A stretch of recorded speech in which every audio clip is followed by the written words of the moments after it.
Hey everybody, welcome back to the channel. Been a couple days after we did our little mud motor creek run, and I had some bad news that happened when I got to the ramp. Noticed the boat was kind of feeling funny, a little walky, didn't make a lot of sense. Got to the bank to load the boat on trailer, and once I got it out of the water I found out why. Let me show you what happened. This happened. It broke. Hopefully you guys can see this. This is part of the transom where it goes in. All this buckles down, and this rod goes through this top half up here on this housing, and then this bottom part has two ears that go in here and lock inside of a piece up in here. Well, one of the ears broke. Hope you can see it where it's broke right there. There's supposed to be an ear here like there is over here, and it broke, and that pulled out. And let me show you what happens with that. Yeah, see how crooked that is? Yeah, tell me that ain't gonna cause you some problems out in the water. I mean, let me level it up and you can see really how crooked it is. This thing was a miracle. I got back to the boat ramp with the top, the only thing holding it, but you can't hardly, it'll set in there. When you put force on it, it'll push up a little bit, but it's just like a fishtail. And I could not figure out what was going on until I got out of the water. So that's kind of where we're at. And I would have filmed that, but when I got to the ramp, I was mad a little bit, not bad, but aggravated. When I got up here and seen that, it was like, really, you know, took it out and that happened. And there was people in line, so I just got out of the way and I come home, and it was dark when I got home, so I didn't film it. So the fishing videos are going to get put off for a little bit. They're still coming, but the build videos are getting ready to happen because I'm going to move all this onto another lower. I have a Twinkie to this. And let me tell you what we're going to do.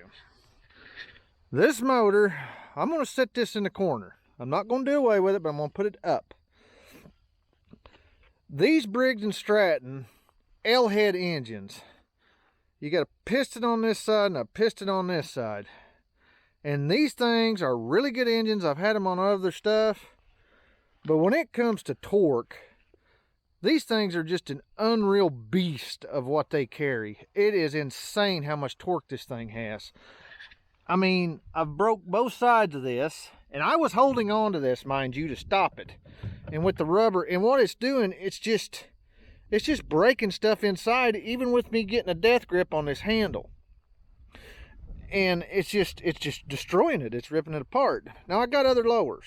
Don't get me wrong, different. You know, we got some Mercuries and stuff in there that are built completely different than the Force, even though this is a division of it. But I've got a couple more of these lowers that are identical to this. So we're going to swap these plates. You're going to get to see the ingeniousness of all this right here. We're going to unbolt this, and we're going to move this plate. Hopefully that wind ain't messing with you, but we're going to move this plate and these Lovejoys and everything on top of another lower. That is why I built this the way I built this. Is for stuff like this that you don't plan for. Always be prepared. Always make something salvageable, repairable, serviceable.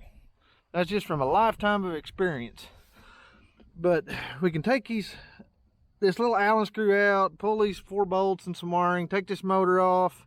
I'm going to leave the 2 plates intact. I should just be able to take the 4 bolts, mount the whole double plate system over on the other lower, drop the Lovejoys and everything back in and be done with it.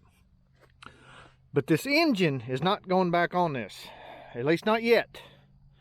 I have I've got a 20 horse lower that I'm going to build for this boat. I just got it here a little bit ago.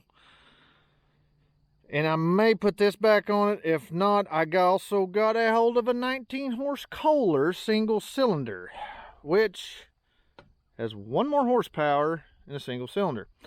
But we're going to put, I've also got what I'm going to do here. I have a 15.5 horse Briggs & Stratton single cylinder. And I'm going to put it on this lower because that will make it just fine. 15 horse for a 15 horse, It's just fine. It'll run fine. But it's going on the gigging boat build. So stay tuned for that. But that will make this lighter and better for the gigging boat. And the 20 horse I'm going to build and put on this 1648 Duracraft. And for those just tuning in, the gigging boat is a 1232. It's a little old narrow boat and a 15 horse ought to fly on it. So that's what's going to happen. And the reason I'm doing this, hopefully you've stayed and watched this so far, but the reason I'm doing this, these pistons are on the outside, they're horizontally opposed. You got one going this way, you got one going this way. In my theory, correct me if I'm wrong, leave a comment, but all your torque, I'm doing this one-handed, but all your torque's on the side. You know, back and forth, and your center is here where your connecting rods go in and whipping, but them pistons are slapping. And in order to remedy that, because his lower end ain't going to take it, I'm not going to put this motor back on this identical lower, because we're going to have the same problem. There's too much torque out of that engine for this lower. You know, this might work fine on that 20 because it's built completely different and a lot stouter, but it will not handle this. So I'm not putting this back on another lower, and it's going to cause the same exact problem. You know, the definition of insanity is repeating the same thing over and over, expecting a different result. Well, that would be insanity because it's going to break it again, and I'm not doing it. But my theory, with the torque going this way and torque going this way, this thing is just, I mean, it's an unreal torque beast. But what I'm thinking, get that single cylinder, the head's going to be out here on this side, the valves, and all my force and my torque should be in line.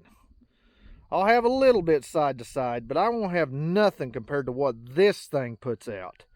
And it should all be in line, because like I said, single cylinder, we're going to line it up where the valves are dead center in the back with this carburetor, which this carburetor is going to be a different place. This is kind of a reference point for you. But I should all be center lined on my force, my torque, everything should be right here. And that should take a lot of this whipping out, and these lower ends ought to hold up, but it will not handle this Briggs on this little 9915 horse force lower. It just ain't gonna do it, and I'm not putting it on. I'm not breaking another one. I've got two more of them, but like I said, I'm gonna do this step by step, record this, and you're gonna get to see the ingeniousness of how I built this and why I built this way. Because all this stuff will unbolt and go on the new lower, and we can put it right on top and swap the engine, bolt it right in, and we're done. Have to do a little rewiring and some stuff, but nothing major. And I'll probably build, well, I know I'm going to build. I'm going to build another custom intake for the engine that's going on here, not this one. I made this out of, you know, old black pipe. Just cut me a flange out, welded it up, screwed it in, and welded me another flange right here. And bolted this 30mm motorcycle carb on it. But we're going to build another intake for that other motor. But everything will bolt other than the intake. I'll have to make it, but not a big deal. So, that's where we're at. She's down for the count. She's broke. Like I said, it's just, look at that. I mean, that's just nuts. So, not happening.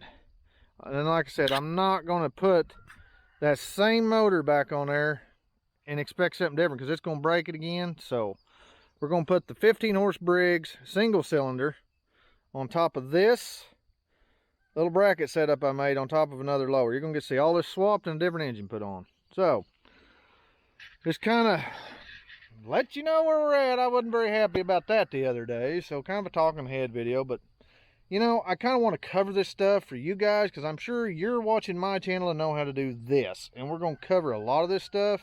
Just like this, I didn't expect this till I put it on. But that Briggs L-head is a torque monster. And that little lower end just ain't going to take it. So, we're not putting it back on. We're putting another engine on it. And it's going to be a 15.5 single cylinder. And it'll be perfect for that. And it'll work good on that gigging boat. And I've got a 20 horse Merc that we're going to build for this 1648 Duracraft. And I've got a 19 horse Kohler single cylinder located. So, we're going to put that on. And that's where we're at. So the fishing, as bad as I really wanted to go, thought I had it all whooped, but we're going to have to put it on hold just a little bit. But you're going to get to see some of the build stuff and moving all this over and building another one. So, just kind of where we're at. Like I said, I was pretty aggravated when I got to the boat ramp, but we'll fix it. And you'll get to see why I built that, the way I built that, so we can do this. It's not a big deal. It's just going to take a little time. But we are definitely going to go fishing once I put it together. I really wanted to go and start making the fishing videos regular, but we're going to do some build videos for now. So hopefully you're cool with that. I figured you are. You wouldn't be watching this channel. So leave a comment. Let me know your thoughts. But I guess that's it for this video. I'm starting to ramble, so I'm going to cut it off. But stay tuned and get ready. We're going to do some more mud motor build, custom mud motor build and swap, and get everything decked out and ready. So, you know, it is what it is. It just kind of aggravating, but we'll get through it and we'll build another one. So fishing to come, and builds are coming before that, so bear with me. But I guess that's it for this video. Let me know your thoughts. Leave comments below what you think, you know, and just give me some input. See what you guys think about everything. So I guess that's it for this video. So if you like this video, please give it a thumbs up. It really does help the channel. Subscribe if you haven't already. It's free, doesn't cost nothing. Hit that bell when you do, and you'll get notified of this video, videos like this, the upcoming project builds, the fishing videos, and everything else when we get to it. So I guess that's it for this video. So as always, like and subscribe. Catch you on the next video. Bye.